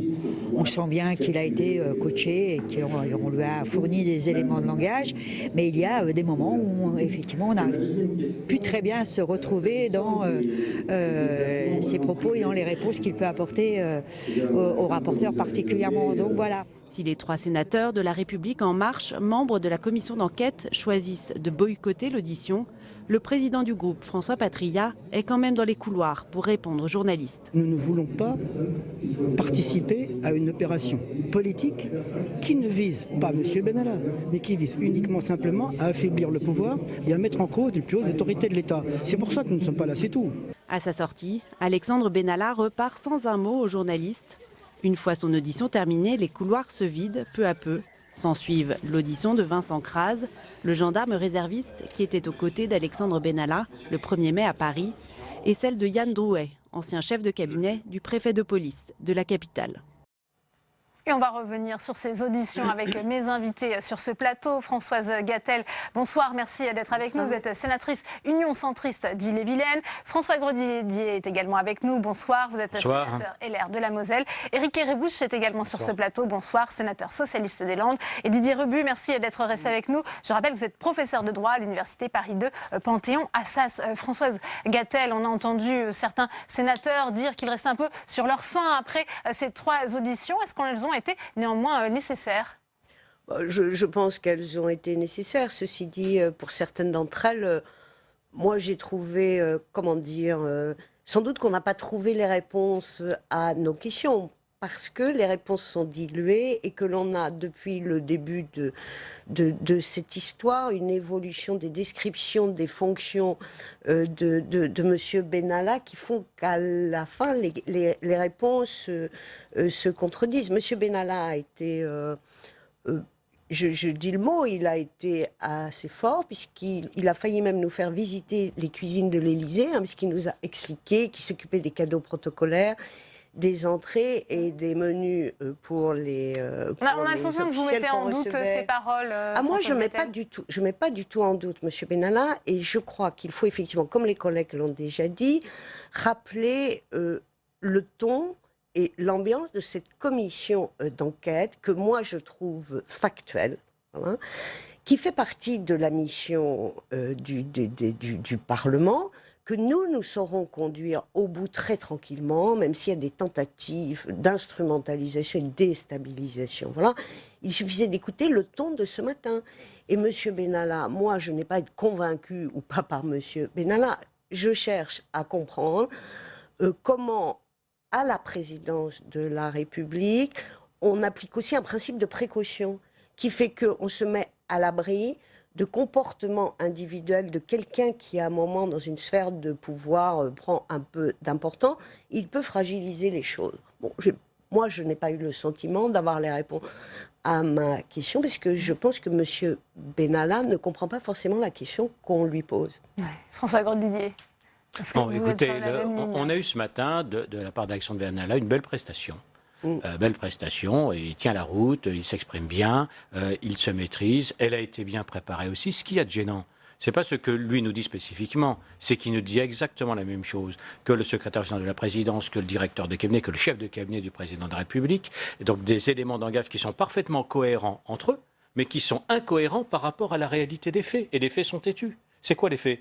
Les faits, c'est d'abord des images où effectivement il est en situation, en geste professionnel de protection, de garde du corps. Ensuite, c'est cet arrêté du préfet de police de Paris qui lui autorise le port d'armes pour une mission de sécurité à l'Élysée. Or, au départ, on dit non, M. Benalla, même s'il ne connaît que la sécurité, n'a pas été recruté pour s'occuper de sécurité, mais d'organisation des placements publics, privés, du protocole 14 juillet, mais surtout pas de sécurité. Et puis que progressivement, on découvre que c'est exactement le contraire, et puis que ça évolue qu'après, il fait une mission de coordination. Mais enfin, qu'on n'a pas besoin d'un pistolet pour une mission de coordination. Et puis quand on coordonne, on est au moins au niveau de ce qu'on est censé coordonner. Donc tout ça ne tient pas. C'est-à-dire qu'on a un discours cohérent. Alors, ce qui est gênant pour nous, c'est qu'on sent bien qu'on nous ment sous serment. Au sein de cette commission, j'ai les choses telles qu'elles sont. Alors, effectivement, nous ne sommes pas un tribunal. Par contre, tous les Français qui suivent le voient. ils se rendent bien compte que toutes les questions qu'on pose sont fondées sur des faits. Ce n'est pas du procès d'intention politique que l'on fait. On reste sur les faits et on sent bien que les réponses sont à côté. Donc c'est comme ça qu'un petit dysfonctionnement de l'État devient finalement un véritable mensonge d'État en direct. Éric Kerrouche, vous êtes d'accord avec cette analyse? Un mensonge d'État, nous dit François Grosdidier. Les termes sont forts. Je l'ai déjà dit, ce n'est pas une affaire d'État, c'est une affaire de cet État. C'est-à-dire certaines pratiques qui apparaissent et qui, manifestement, rompent avec ce qu'on est habitué à connaître sous la Ve République, du moins en termes d'intensité. Après, sur les auditions de ce matin, bien entendu, on peut avoir une prestation qui est bien faite, bien ficelée, et pour autant ne pas répondre aux attentes de ceux qui posent les questions. Et c'est un petit peu ce qu'on a eu, cette opposition entre un discours qui se voulait précis, extrêmement précis, voire très précis, mais qui, dans le même temps, ne nous donnait pas d'éléments tangibles, notamment sur les sujets qui posaient problème. Monsieur Benalla est-il le garde du corps privé d'Emmanuel Macron? Parce que c'est un petit peu ça la question. Non, nous dit-il jamais. La première chose qu'il fait quand il vient, c'est qu'il développe son curriculum vitae, il met en avant son expertise en matière de sécurité. C'est ce qu'il définit en tant qu'individu. Je ne lui reproche pas, mais c'est lui-même qui met l'accent. Et bien entendu, quand il arrive à l'Élysée, il n'est plus question de ses qualités, il est là pour autre chose. Et puis, on a des témoignages ou des images même qui montrent que de temps à autre, il semble se prendre au jeu et puis justement jouer le rôle d'un policier. C'était le cas dans les images de BFM. Mais il nous dit que ça n'existe pas. Donc il y a une prestation qui existe, qui est tout à fait correcte, mais qui est en même temps frustrante parce que dès qu'on arrive dans des éléments qui posent souci, essentiellement son statut réel et la question du port d'armes, eh bien, on n'a pas les réponses que Alors nous justement, attendions. Éric Kerrouche, je vous propose de réécouter Alexandre Benalla, qui est revenu justement sur ces liens avec les différents services de sécurité de la présidence de la République. Écoutez. Quand on était en Guyane, il y a des gens qui ont attaqué la préfecture, par exemple. Je réponds à la question, Madame la Contrie, s'il vous plaît. Juste, je réponds à la question. Vous avez l'autorité administrative, le secrétaire général de la préfecture, en l'occurrence, qui est à côté de vous. Et vous avez 500 personnes qui attaquent les gendarmes, qui attaquent les policiers, qui attaquent la préfecture. Ils se tournent vers vous et ils vous demandent qu'est-ce qu'on fait. Je sais que ce que je dis n'est pas politiquement correct, mais c'est la réalité. L'autorité administrative ne prendra aucune décision sans l'aval de l'autorité politique. Et donc, vous représentez le cabinet du président de la République. Donc si à un moment on vous demande est-ce que je dois prendre tel moyen, ou si vous devez orienter la manière dont vous voyez les choses, eh ben vous le faites. Et quand vous avez des gens qui atteignent à la vie privée du président de la République, qui le harcèlent sur son lieu de vacances, ben vous prenez en responsabilité des décisions qui sont celles de dire aux policiers du GSPR qu'ils ne savent pas s'ils doivent le faire ou pas le faire, quand la personne a franchi les limites et rentré sur une propriété privée pour photographier madame ou monsieur en maillot de bain, etc. Et ben vous expliquez aux policiers gendarmes, il n'a pas à le faire. Mais quand on fait du politiquement correct, on dit non, mais j'ai pas donné l'ordre d'aller interpeller le gars, il a commis un délit. Il a été contrôlé par les policiers, il a été placé en garde à vue par un commissaire de police, pas par Alexandre Benalla. Didier Rebu, on évoquait justement cette fonction, elle est un peu évolutive d'Alexandre Benalla dans ses propos. À la fois, il dit qu'il est chargé de mission et on voit à travers cet exemple qu'il y a peut-être autre chose derrière ce qu'il veut bien dire. Il n'y a pas besoin d'une arme pour ça. Oui, je peux comprendre la frustration des membres de la commission parlementaire, parce qu'en fait, ce dont ils nous témoignent, ils nous disent bien, on a un discours, celui d'Alexandre Benalla, qui ne correspond pas aux faits, aux documents que l'on a. Voilà. Il y a ce mécontentement, en tout cas cette frustration et ce fait de dire, eh ben oui, on est face à quelqu'un qui n'assume pas, qui nous ment sous serment. D'ailleurs, ça a pu être dit. Moi, pour revenir, mais je crois que c'est à ce que je disais précédemment. Je crois que là, on est vraiment face au télescopage de la procédure parlementaire et la procédure pénale. Je le répète, M. Benalla est mis pénalement en cause pour s'être immiscé dans l'exercice d'une fonction publique. Donc s'il vient vous dire qu'il a effectivement fait ce que les faits nous montrent, qu'il se serait comporté de cette façon, ce que l'acte du préfet nous dit, qu'il avait une mission de police, eh bien, il vient dire qu'il a commis le délit de l'article 433-12 du Code pénal. Il s'auto-incrimine. Donc, là, on est face à cette situation. Qu'on le veuille ou non ici, que l'on s'interroge politiquement sur cette situation, il n'y a pas de difficulté. Le problème, c'est que les faits qui sont liés à cette situation sont des faits qui aujourd'hui sont pénalement poursuivis. Et on a beau dire, oui, on n'a pas traité du 1er mai, oui, c'est des choses, on ne va pas s'immiscer dans le fonctionnement judiciaire. Il n'empêche que sa défense pénale explique cela. Non, donc je ne partage pas du tout l'analyse. Il y a des faits précis qui font l'objet d'une instruction judiciaire, c'est qui se produit à l'escarpe et nous n'en traitons pas. Après, on a un problème de fonctionnement des institutions. Voilà. Est-ce que la protection du président de la République relève de la police et de la gendarmerie ou est-ce qu'elle peut relever d'agents privés? Et même, ça aurait pu se produire, il pourrait le reconnaître, qu'à un moment, on a un agent privé qui supervise, ou quelqu'un issu du privé et qui est contractuel, qui supervise la sécurité, et ce ne serait pas illégal, qui puisse avoir autorité sur des policiers ou des gendarmes sans pour autant mettre en œuvre des prérogatives de police judiciaire que peuvent mettre en œuvre les policiers et les gendarmes, et pas lui. C'est possible, et c'est plutôt ce qui est en train de se dessiner. Et c'est pour nous, c'est pas pénalement répréhensible, mais ce serait un dysfonctionnement d'État. C'est pour ça, et un petit dysfonctionnement d'État, mais qui méritait un recadrage. Ce que je dis en parlant de petit dysfonctionnement de l'État, mais qui entraîne des mensonges, pourrait très bien reconnaître, parce que c'est ce qu'on nous dit de sources policières. On nous dit, ce que je vous décris, c'est ce qu'on nous dit, c'est ce qu'on dénonçait. D'ailleurs, si ces images à un moment atterrissent au monde, c'est certainement une réaction de policiers. On dit enfin qu'on nous laisse dans nos prérogatives et qu'il n'y ait pas ces empiètements constants. Donc c'est ce qui s'est produit. C'est là où il y a un dysfonctionnement qui ne relève pas de l'instruction judiciaire. Je suis désolé. Donc on a deux procédures parfaitement séparées et nous restons dans la nôtre. Et ce qui intéresse le Sénat, c'est à la fois le monopole de la force légitime pour les forces publiques et c'est le bon fonctionnement de nos institutions. Oui, je crois que vous devez... public et donc de celui Éric de Kerrouche. Ouais. Vous devez peut-être nous quitter, je crois, François Grosdidier. Alors, vous restez encore avec nous. Françoise Gatel, est-ce qu'il y a quand même, peut-être, on parlait de ces questions sur le fil du rasoir des sénateurs, par moment, le sentiment que le Parlement peut empiéter un peu sur le domaine judiciaire? C'est la question soulevée par Didier Rebu.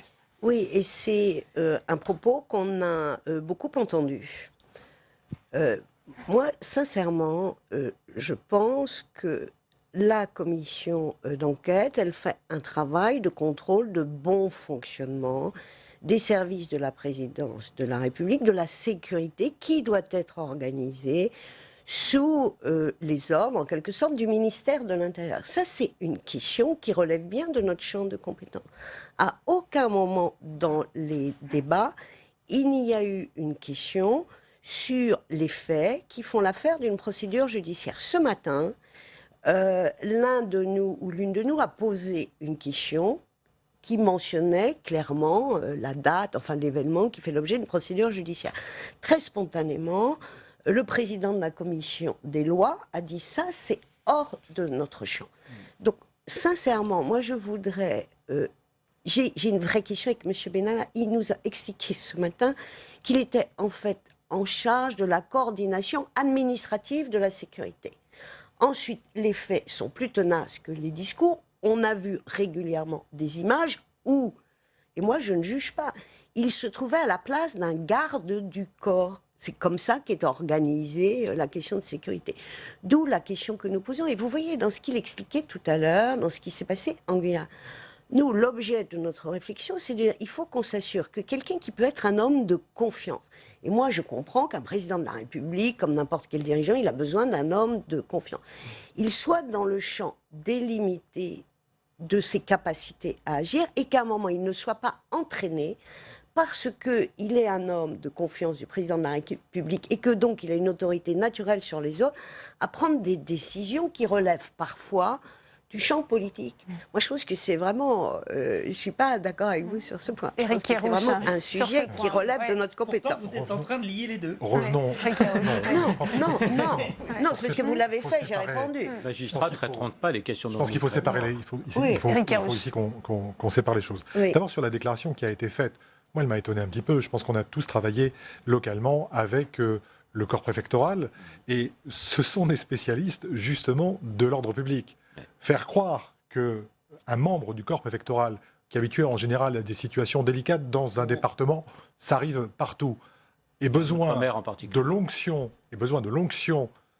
de quelqu'un du cabinet pour savoir comment réagir à un problème d'ordre public, je suis désolé, là, il y a juste un petit problème d'ajustement et de positionnement de l'un par rapport à l'autre. Maintenant, par rapport à ce que vous disiez, je ne conteste pas. Ce qui nous intéresse, ce n'est pas le fait de savoir comment le 1er mai est arrivé. À vrai dire, ça fait l'objet effectivement de la procédure judiciaire. Mais vous conviendrez néanmoins que l'ordonnance du 17 novembre 1958 confère justement aux commissions d'enquête parlementaires la capacité justement à investiguer le fonctionnement des services publics entendus au sens large. Et ce qui nous intéresse là, c'est de savoir très clairement si, oui ou non, au sein de l'Élysée, la structure telle qu'elle fonctionne correctement par rapport aux standards d'un État de droit. Et la question, c'est de savoir si, effectivement, on peut l'admettre ou pas, on peut placer quelqu'un, parce qu'il est un homme de confiance, à un niveau différent de celui auquel on attend. Et nous ne disons pas que c'est ce positionnement qui a engendré les faits par ailleurs. Je pense qu'il faut bien qu'on sépare les choses ici. Je ne crois pas qu'en répondant à cette question, qui est une question organisationnelle et institutionnelle, M. Benalla prenne des risques. Juste pour finir là-dessus, c'était la 22e ou la 23e audition. Mais qu'est-ce qui a hystérisé cette audition? C'est sans doute pas la commission d'enquête, c'est les déclarations multiples et variées de l'ensemble de la majorité. Donc, oui, on va y venir. Avant ça, je voudrais quand même vous faire écouter la réaction de Philippe Bas, le président de la commission des lois, président de cette commission d'enquête, à l'issue de ces 3 auditions ce matin. Écoutez. On a pu constater que cette audition, comme toutes les autres, s'est déroulée dans un parfait climat de sérénité et de respect. Monsieur Benalla s'est exprimé d'entrée de jeu pour formuler des excuses. Nous en avons pris acte et nous avons pu ensuite avoir une réunion de commission tout à fait normale. Maintenant, il faut s'intéresser au fond. Le témoignage de M. Benalla a été intéressant pour la commission. Il est revenu sur ses fonctions. Il affirme n'avoir eu aucune fonction de protection rapprochée. Nous avons toujours de nombreuses interrogations sur la réalité de cette affirmation qui semble contredite par l'attribution d'un permis de port d'armes. Par la suite, le chef de cabinet de l'époque du préfet de police nous a dit que ce permis, qui était justifié par une fonction de police de M. Benalla, était également justifié par le souci qu'il se protège lui-même contre des agressions personnelles.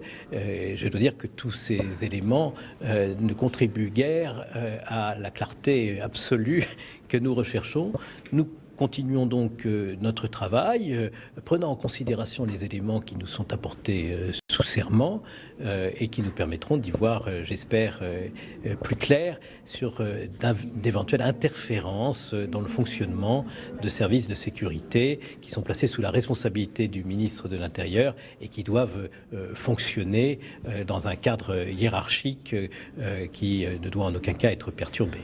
Voilà pour la réaction de Philippe Bas. On a entendu le président de la commission des lois, un ton apaisé, hein, il est satisfait de cette audition. Et pour autant, je vous le disais, Benjamin Griveaux, le porte-parole du gouvernement, à l'issue du Conseil des ministres, a estimé bien que le président, comme on vient d'entendre, Philippe Bas, était impartial. Écoutez. Moi, je considère que lorsqu'on est président d'une commission d'enquête, sans doute est-il heureux de s'exprimer assez peu dans la presse tant que la commission n'a pas poursuivi ses travaux jusqu'à son terme.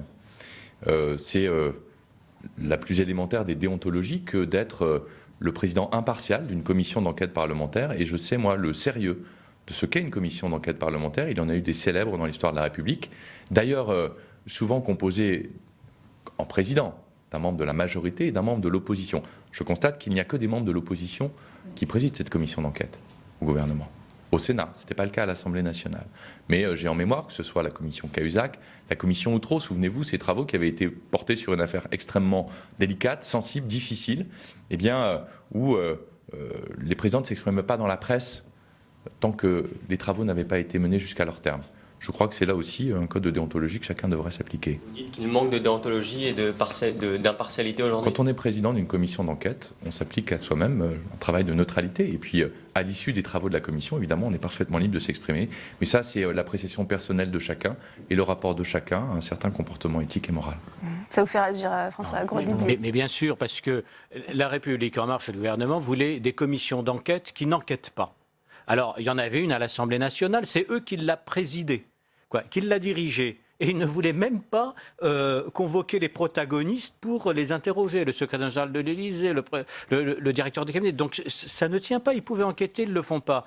Nous, effectivement, nous avons un président de co-rapporteur, un de droite, un de gauche, et nous n'avons pas de démarche partisane. Et pourquoi nous nous retrouvons si facilement? Parce que nous traitons de faits objectifs, nous ne faisons pas de l'analyse politique. Peut-être d'ailleurs que nous divergerons sur des conclusions, ou si nous faisons des préconisations, comme une commission d'enquête peut le faire. Mais en attendant, nous ne cherchons qu'à établir la vérité. Donc il n'y a pas de vérité de droite ou de gauche.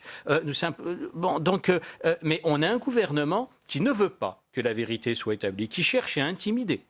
Qui nous fait le procès en intention de destitution. Enfin, il faut être complètement parano et mytho pour imaginer que nous puissions un instant le penser, alors que ce n'est pas dans des prérogatives. Et vous voyez bien, les Français le voient en direct, c'est tout le contraire de notre attitude. Donc il y a cette volonté d'intimider le Parlement, d'intimider le Sénat pour qu'il renonce à faire la lumière sur les faits. Ouais. Vous confirmez, il y a une volonté de décrédibiliser les travaux? Cette situation, comment dire, d'abord profondément agaçante, parce que de procès d'intention, en ce moment, ils viennent d'un peu partout. Et moi, j'aimerais qu'on parle du fond. J'ai dit tout à l'heure que la question qui est posée, c'est est-ce que le principe de précaution peut aussi s'appliquer à l'Élysée? C'est-à-dire, est-ce qu'on prévient des risques de déviance d'une personne? C'est que ça l'accès. Et que si on donne des leçons d'éthique, dit-on, à un président de commission, moi j'ai un peu envie d'en donner au ministre. Sincèrement, moi je suis, et je le dis avec beaucoup de spontanéité, je suis un peu choquée que des ministres s'autorisent à émettre des avis sur des commissions auxquelles ils n'assistent pas, avant même que la commission ait rendu ses résultats. Sincèrement, la question qui est en jeu derrière tout ça, et moi je dramatise pas, mais je dis ce qui est entre guillemets intéressant dans ce qui nous occupe aujourd'hui, c'est que ça met en évidence la capacité dans une démocratie à ce qu'on travaille très sereinement, très calmement, sans arrière-pensée politicienne, sur des sujets éminemment sérieux. Enfin, en tout cas, celui-ci l'est, la protection du bon fonctionnement de l'Élysée. Si demain matin, on a à l'Élysée un président de la République qui n'a rien de démocratique, est-ce qu'on n'a pas intérêt à ce que le Parlement fasse son travail et que les institutions garantissent un fonctionnement démocratique des choses? Donc il faut que chacun se calme, et que je rappellerai quand même que celui qui a mis une pièce dans le jukebox de l'affaire au mois de septembre, ça n'est pas le Sénat, mais qu'il y a certains ministres et M. Benalla lui-même. Donc on se calme, on respire et on ne s'énerve pas. Éric Kerrouche, une réaction aux propos de Benjamin Griveaux. Que M. Griveaux fasse, dans la situation actuelle, des conseils de déontologie, c'est relativement cocasse. C'est le moins qu'on puisse dire. En effet, je pense que l'audition se serait passée plus exactement. Les conditions qui ont présidé à cette audition, elles auraient été différentes, beaucoup plus apaisées, si chacun était resté à sa place. Parce que pas plus que nous devons intervenir sur le judiciaire, il n'est question que l'exécutif intervienne sur le législatif. Moi, quand je vois la tribune de la garde des Sceaux, alors que, il faut se souvenir quand même qu'elle a applaudi Alexandre Benalla au moment de la prise de parole d'Emmanuel Macron fin juillet, je pense que chacun doit rester à sa place. Ça fait peut-être jamais plaisir qu'il y ait une commission d'enquête, mais c'est le jeu de la démocratie. Et le jeu de la démocratie, c'est que, effectivement, parfois, il peut y avoir des dérapages sur lesquels il est nécessaire qu'il y ait une investigation, et que dans ce cas-là, chacun attend, y compris ceux qui sont potentiellement dans une situation difficile. C'est aussi simple que cela, mais manifestement, encore aujourd'hui, M. Griveaux ne le comprend pas. Je pense que ça traduit quand même une fébrilité qui est surprenante. Il n'y a pas une seule grande démocratie où l'exécutif ne voudrait pas, prétendrait empêcher le législatif d'enquêter sur le fonctionnement des services de sécurité du pays. Nulle part ailleurs. Alors François Grosdidier, on est allé poser la question à l'avocat d'Alexandre Benalla, maître Liénard, sur ce qu'allait bien advenir son client, puisque ce matin, quand on lui a demandé ce qu'il faisait, enfin quand les sénateurs lui ont posé cette question, il a répondu Pôle emploi. On écoute maître Liénard. On aurait dû traverser la rue. Épuisé par tout ce qu'il vit. Il reste combatif, il reste très fort, parce que c'est un homme qui est très fort. Mais il est évidemment épuisé par tout ce qu'il vit. Vous vous rendez compte que ce garçon a eu sa vie jetée en pâture. Pendant des mois, on n'a parlé que de lui, alors que finalement, son but dans la vie, c'était d'être discret. Et il a été mis en avant dans des conditions qui sont insupportables pour n'importe lequel d'entre nous. Nous, on continue à travailler sur le judiciaire, puisque ce qui nous importe, c'est le dossier, c'est les incriminations, c'est ce qu'on lui reproche en justice. Donc on va continuer à travailler là-dessus. Le 28, nous allons voir le juge d'instruction et nous allons pousser soit vers un non-lieu, soit vers des requalifications importantes, de manière à ce que la sécurité de notre client soit assurée sur le plan judiciaire. Didier Rebu, l'audition d'Alexandre Benalla ce matin devant la commission parlementaire, ça va avoir un impact sur l'instruction, selon vous ? On ne peut pas savoir. A priori non. Maintenant, vous dites que les choses sont séparées. Il est tout à fait normal que comme je dis encore une fois, ça relève des prérogatives du Parlement que de s'intéresser au bon fonctionnement des pouvoirs publics. Après, la séparation que vous faites, et je comprends que vous dites que vous la faites et vous avez essayé de la faire, que vous l'avez maintenue au grand maximum, on ne pourra pas peut-être à un moment se dire que ce dysfonctionnement de ce jour-là, il est lié au dysfonctionnement général. Et que ce dysfonctionnement général explique le dysfonctionnement de ce jour-là. Et ce jour-là, le lien entre les deux commissions est fait, entre les deux enquêtes est fait. Donc il peut servir... La commission d'enquête parlementaire, il ne faut pas qu'elle puisse servir à démontrer ce qu'on lui reproche pénalement. Elle ne servira pas. Le seul problème, c'est de savoir si sur le fond, au plan judiciaire, sur le fond d'article 40, il était fondé à intervenir contre des délinquants, puisqu'il le dit, qui s'en seraient pris aux forces de l'ordre pour les mettre à disposition de l'officier de police judiciaire. Si c'est vrai, eh bien, il sera blanchi. Si c'est pas vrai, il risque une condamnation. Mais c'est absolument sans lien avec le travail de notre commission d'enquête parlementaire, et ce n'est pas notre objet. Pardon, allez-y. Je reviens sur cet article 433-12. Il est poursuivi pour s'être immiscé dans l'exercice d'une fonction publique en accomplissant l'un des actes réservés au titulaire de cette fonction. Auquel il oppose l'article 40. Auquel il oppose l'article 40. Je suis tout à fait d'accord, mais je suis tout à fait d'accord avec vous, il est poursuivi pour cela. Il est tout à fait possible que, effectivement, ce comportement soit un comportement, un dysfonctionnement ponctuel, personnel. Mais on ne peut pas exclure que il s'est comporté comme cela ce jour-là, et il n'est pas dans l'article 40, parce que tout le monde, beaucoup de personnes comprennent que l'explication de l'article 40, on n'est pas certain qu'il ait été totalement animé par cet état d'esprit, que c'était quelqu'un qui se comportait, qui se voyait dans ses fonctions, parce que le système dans lequel il se trouvait lui avait depuis plusieurs semaines, plusieurs mois peut-être, l'avait installé dans ce type de comportement. Et que ce que nous avons vu le 1er mai n'est que l'expression d'une continuité qui remonte à ce dysfonctionnement général.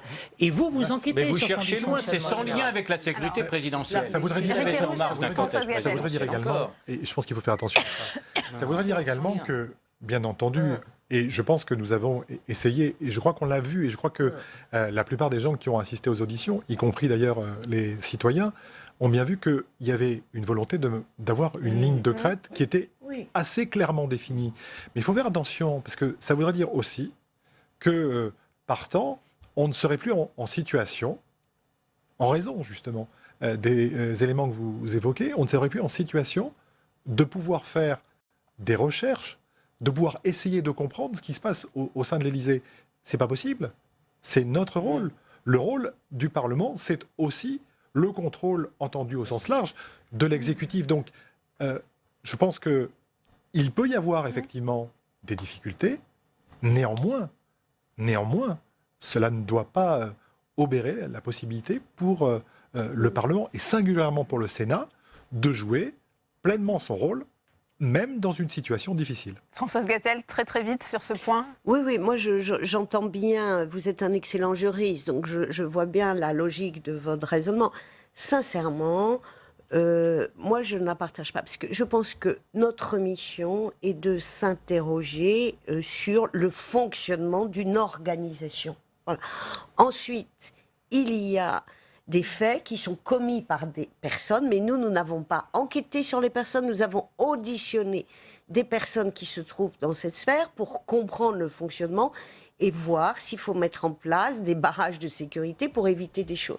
Donc je crois que vraiment on a dissocié l'acte commis par une personne et l'organisation des choses. Merci à vous Françoise Gatel, merci François Grosdidier, merci Éric Kerrouche, merci à vous Didier Rebu d'être venu sur ce plateau. Fin de cette édition spéciale, rendez-vous à 18h30 avec Rebecca Fitoussi pour une nouvelle édition consacrée à cette audition d'Alexandre Benalla. Très bonne suite des programmes à tous.